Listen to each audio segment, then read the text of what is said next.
que es a quien tenemos en comunicación en este momento, a quien amablemente cede unos minutos para Radio Estación Sur, que es Néstor Espósito, un periodista especializado en judiciales, amigo de la casa también, columnista de Tiempo Argentino y también de Radio y Televisión, al respecto de este comienzo del juicio al perito que falseó un informe en la causa de gas natural licuado para afectar justamente a el gobierno de Cristina Fernández de Kirchner. Este es un procedimiento que pesará sobre David Cohen, que es el perito que falsificó datos, y quien nos va a comentar justamente un poco más, como decíamos, es Néstor Espósito. Aquí Pablo y Facundo, te saludamos. ¿Qué tal? Buenos días, Néstor. Pablo, Facundo, buenos días, ¿cómo andan? Bien, muy bien. Vos sabés que leíamos tu nota y decimos, pero esto tendría que ser la noticia de la semana. Debería haberlo sido. La noticia es que tiene fecha el juicio oral, que va a ser el 12 de diciembre, que comienza. Pero uno empieza a leer la causa, las acusaciones y sobre todo las consecuencias que tuvo este peritaje trucho de David Cohen. Y es impresionante todo lo que hay acá para difundir y lo poco que se conoce en relación a lo que fueron las acusaciones sustentadas justamente en esta pericia, ¿no? Mirá, si Claudio Bonadío estuviera en vida, después de todo lo que se ventiló en esa causa, probablemente debería afrontar un juicio político, claro. Un juicio político de movida. Uno por lo menos. Pero también un juicio penal, porque acá hay una cantidad de delitos involucrados: prevaricato, falsificación de documento público, abuso de autoridad, privación ilegal de la libertad. Por ese peritaje hubo gente presa, concretamente Julio De Vido y Roberto Barata estuvieron presos por ese peritaje. Ahora, para quien no esté muy al tanto de lo que estamos hablando, en el año 2014 se inició una denuncia por presuntos sobreprecios en la invocación, en el pago de buques que traían gas natural licuado a la Argentina. Claro. Esa causa estuvo dormida durante casi 3 años. En 2017, pleno auge del gobierno de Mauricio Macri, se empezó a mover de nuevo. El juez Claudio Bonadío, que por aquel entonces estaba enardecido, especialmente con Cristina Kirchner, pero también con todos sus exfuncionarios, ordenó un peritaje a un grupo de peritos.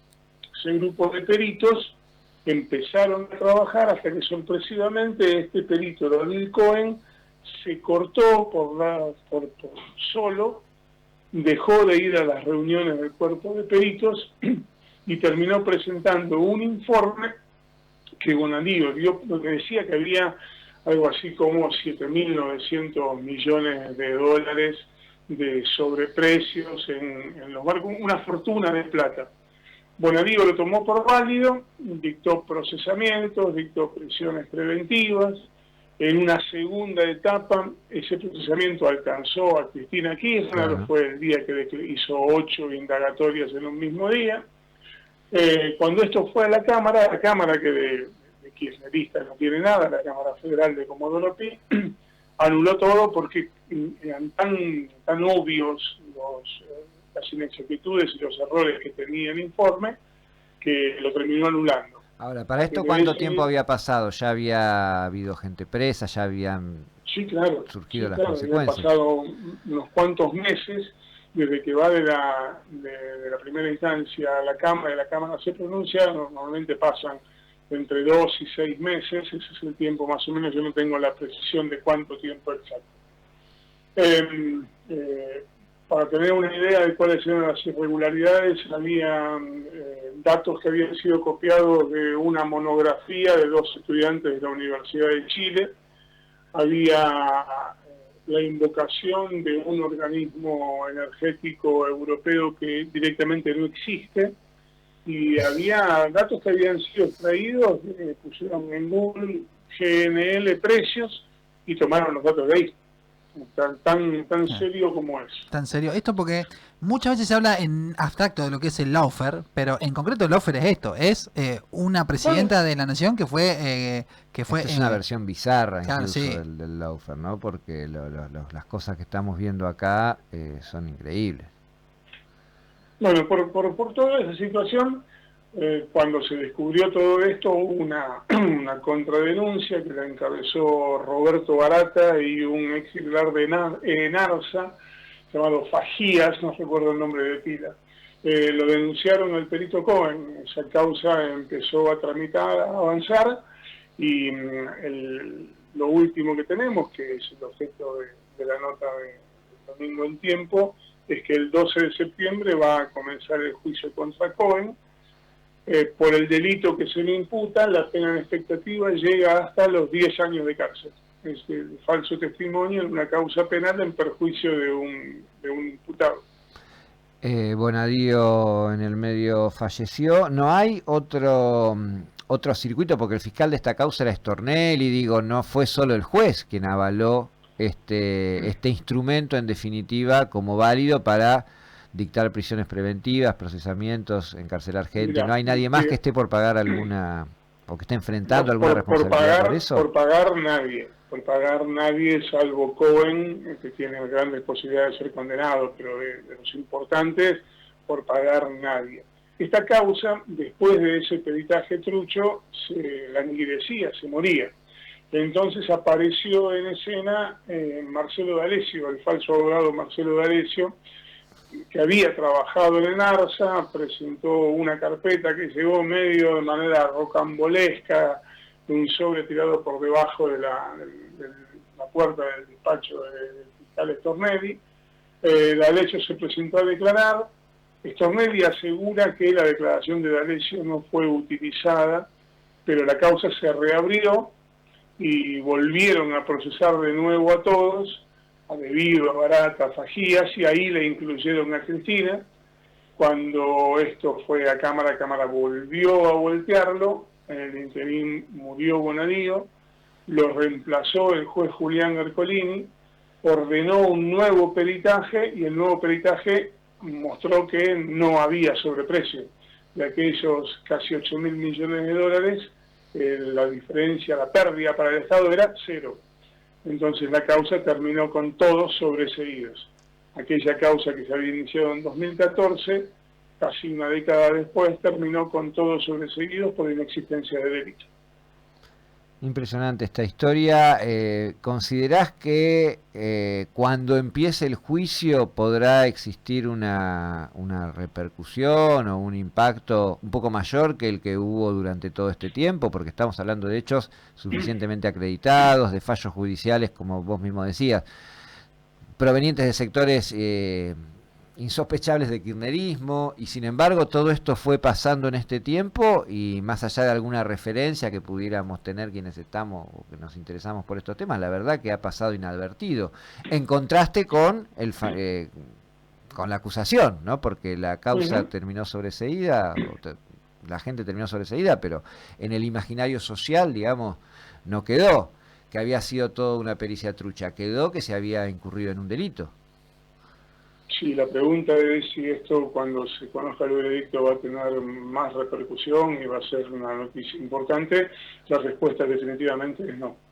Publicaré yo o algún otro descolgado por ahí que sigue en estos temas, que en términos de lo que se escucha habitualmente, abro comillas, no le importan a nadie y seguiremos para adelante. No creo que tenga más repercusión que algún artículo perdido en un portal, en algún diario, ciertamente no de los de mayor trascendencia. Bueno, por lo menos desde aquí aportaremos también nuestro granito de arena, dialogando con vos y con quienes, más allá de las repercusiones de las cosas, se toman el trabajo para mostrarlas y para contarlas. Insisto, aún quien más o menos haya seguido y conocido el tema, viendo los datos concretos y toda esta historia que acabas de compartirnos, es algo que no deja de impactar. Me queda una última duda. Cuando Cohen se corta, digamos, de ese grupo que participaba, ¿cuál es el argumento en función del cual el juez toma la pericia de Cohen y desecha lo de los demás? ¿Qué hicieron los demás? ¿Cómo se da ese movimiento y cómo es posible que se dé? Vamos a hacer futurología, porque eso que está preguntando va a aparecer. Será parte de la causa, claro, es cierto. No, pero va a aparecer en el juicio. Le van a preguntar a Cohen justamente eso, y por algún dato que tengo, Cohen va a responder que Claudio Bonadío los apuraba para que presentaran el informe, que el resto de los peritos decidieron no darle bola a Bonadío y que él temía que Bonadío lo sancionara o incluso lo denunciara por incumplimiento de los deberes de funcionario público o por desobediencia, porque él estaba pidiendo que le presentaran en determinada fecha el informe y el cuerpo de peritos no lo estaba haciendo. Entonces Cohen decidió elaborar un informe en solitario para presentarlo y cumplir Para con que el no lo juez. reten. Y Echémosle la esto culpa al tiene, muerto. pero tiene asidero, porque Cohen no fue denunciado, pero el resto de los peritos sí fueron denunciados por Claudio Bonadío. Ajá. Bueno, otro elemento más. Bueno, te agradecemos una vez más, seguiremos con atención lo que suceda. 12 de diciembre arranca este juicio al perito David Cohen y una vez más el reconocimiento a tu trabajo y no solo a la investigación, sino a la manera didáctica de difundirlo en términos periodísticos. Siempre es un gusto leerte y dialogar con vos. Bueno, son muy generosos y les agradezco. Hasta pronto. Todo nuevo. Y estuvimos entonces en comunicación con nuestro, ya decíamos, amigo de la casa, Marcelo. Néstor Espósito, yo le digo Marcelo a todo el mundo. Néstor Espósito. Sí, tenés ahí un tema. Sí, con, tengo quiero hacer los juegos de Marcelo. palabras. No, porque jamás se pregunta y Adrián Regule lo sabe. Al respecto, sí. No, algún día va a haber que hablar de que a Claudio Bonadío lo hacían firmar cosas cuando estaba físicamente incapacitado de valerse por sí mismo también. Pero bueno, eso es harina de otro costal. Sí, pero con las cosas que firmaba consciente tenés para... Sí, no, también tenés para hacer dulce de leche. Para hacer dulce. Pero que se usa hacer dos rapiditas antes de irnos. La Dale. primera